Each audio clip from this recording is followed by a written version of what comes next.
Millet Marvels, changing the way world eats by Tenali Double Horse.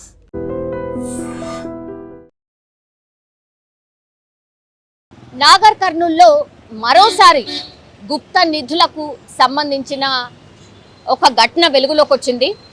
అదేంటి అంటే గుప్త నిధులు ఎక్కడున్నాయి ఏంటి అని నాకు తెలుస్తుంది, నేను చెప్పగలుగుతాను అని నమ్మబలికి ఒక అతని దగ్గర నుంచి ఈ రంగస్వామి అనేటటువంటి వ్యక్తి 5 లక్షలు తీసుకున్నాడు. గుప్త నిధులు అక్కడున్నాయి ఇక్కడున్నాయి, నేను వెతికి చెప్తాను, నాకు తెలుసు, గతంలో కూడా నేను చాలా సందర్భాల్లో చాలా మందికి చెప్పాను, అక్కడికి వెళ్ళి వెతికితే గుప్త నిధులు దొరికాయి, వాళ్ళు ఇప్పుడు ఆ పొజిషన్లో ఉన్నారు ఈ పొజిషన్లో ఉన్నారు అని ఈ రంగస్వామి అనే వ్యక్తి నమ్మబలకడం, 5 లక్షలు అడ్వాన్స్గా తీసుకోవడం, తీసుకున్న తర్వాత ఇప్పుడు ఎవరైతే గుప్త నిధులు ఎక్కడున్నాయి చెప్తాడు అని డబ్బులు ఎవరైతే ఇచ్చాడో ఆయన మీద, రంగస్వామి మీద ఒత్తిడి తేవడం స్టార్ట్ చేశాడు. ఇప్పుడు ఈ వ్యక్తి పేరు వచ్చేసి పులేందర్ గౌడ్. ఈయన చేపల వ్యాపారం చేస్తూ ఉంటాడు.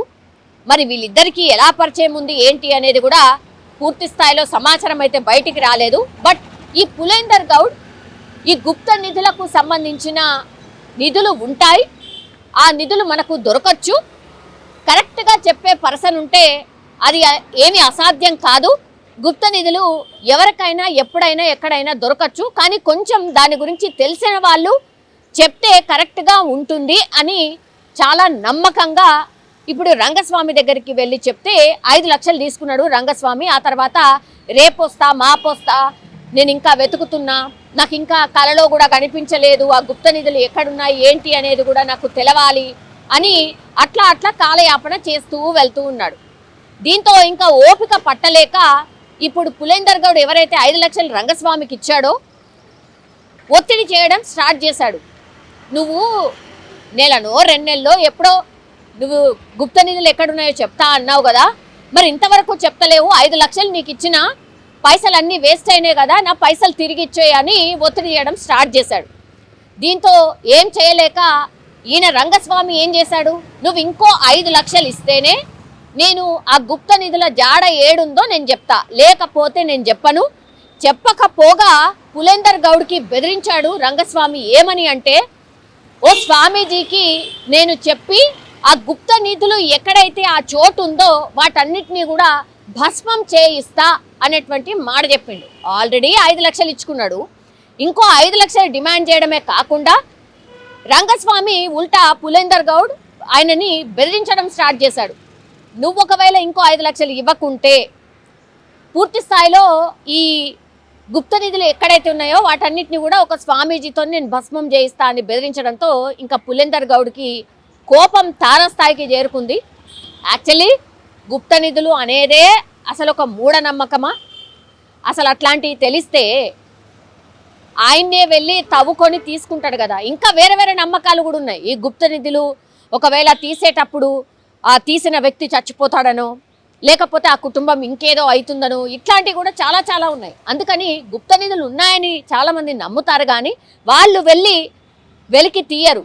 ఎవరినో ఇప్పుడు రంగస్వామి లాంటి పర్సన్ని ఇన్వాల్వ్ చేస్తూ వాళ్ళ ద్వారా తీసుకుంటారు. ఇప్పుడు ఈ స్టోరీలో కూడా అదే జరిగింది. నాగర్ కర్నూలుకి సంబంధించిన ఈ ఇన్సిడెంట్ బయటకు ఎందుకు వచ్చిందంటే, ఇప్పుడు ఇలాగే రంగస్వామి అట్లనే చేస్తున్నాడు, ఇంకా నన్ను బెదిరిస్తాడా అని పులేందర్ గౌడ్ కోపం పెంచుకొని ఇంకో 4గురితోని కలిసి రంగస్వామిని దావతుంది రా, నేను ఇక్కడ నిన్ను కలుస్తాను అని రంగస్వామిని దావత్ పేరు మీద పిలిపించడం జరిగింది. ఇప్పుడు పులేందర్ గౌడ్తో పాటు ఇంకో 4 స్నేహితులు కూడా ఆ దావత్లో పాల్గొన్నారు. దీంతో ఆల్రెడీ పథకం ప్రకారమే ఖచ్చితంగా రంగస్వామిని చంపాలి అని పులేందర్ గౌడ్ డిసైడ్ అయ్యింది. దీంతో ఆయన రాగానే ఆయన తాగినటువంటి కళ్ళు కావచ్చు, లేకపోతే ఆయన తిన్నటువంటి ఫుడ్లో కావచ్చు, మత్తు పదార్థాలని కలిపిండు. దీంతో కళ్ళు తాగిండు, అట్లాగే ఆ ఫుడ్ని కూడా తిన్నాడు రంగస్వామి. అపస్మారక స్థితిలోకి చేరుకున్నాడు.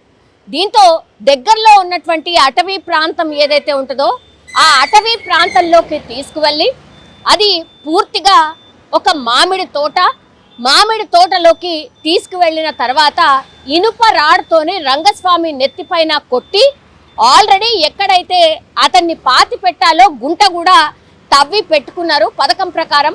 ఈ నలుగురు ప్లస్ పులేందర్ గౌడ్ వీళ్ళందరూ తీసుకెళ్లి ఈ రంగస్వామిని పూర్తి స్థాయిలో తల మీద కొట్టిన తర్వాత రాడ్తోని ఆ తర్వాత ఆ గుంటలో వేసేసి కప్పి పెట్టేసినటువంటి సిచ్యువేషన్ అయితే కనిపించింది.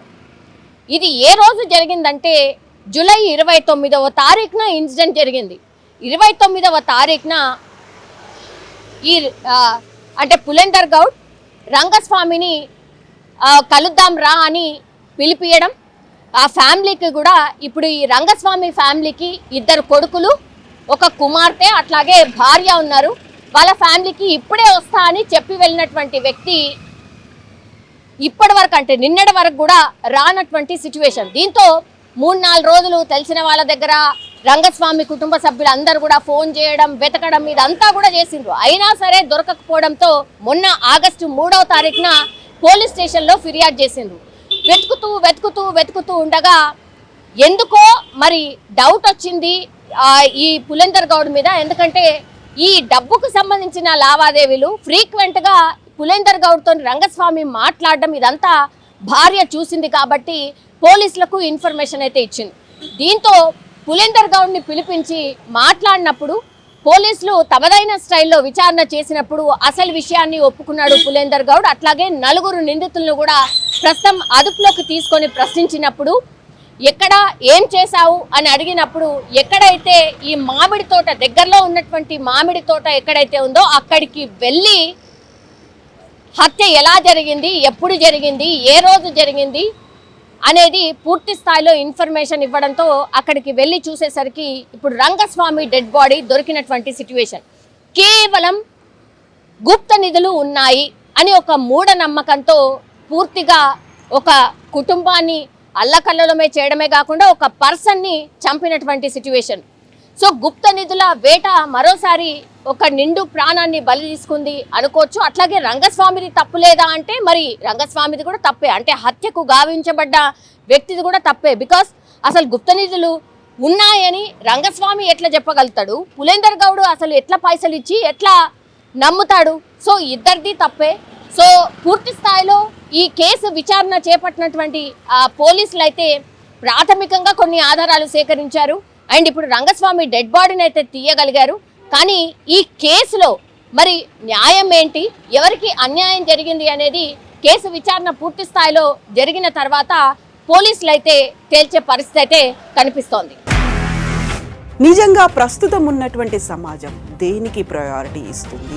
ఆర్థిక సంబంధాల చుట్టూ మాత్రమే తిరుగుతుంది. మళ్ళీ ఎన్నికలంగానే చాలా విరక్తి కలుగుతాను.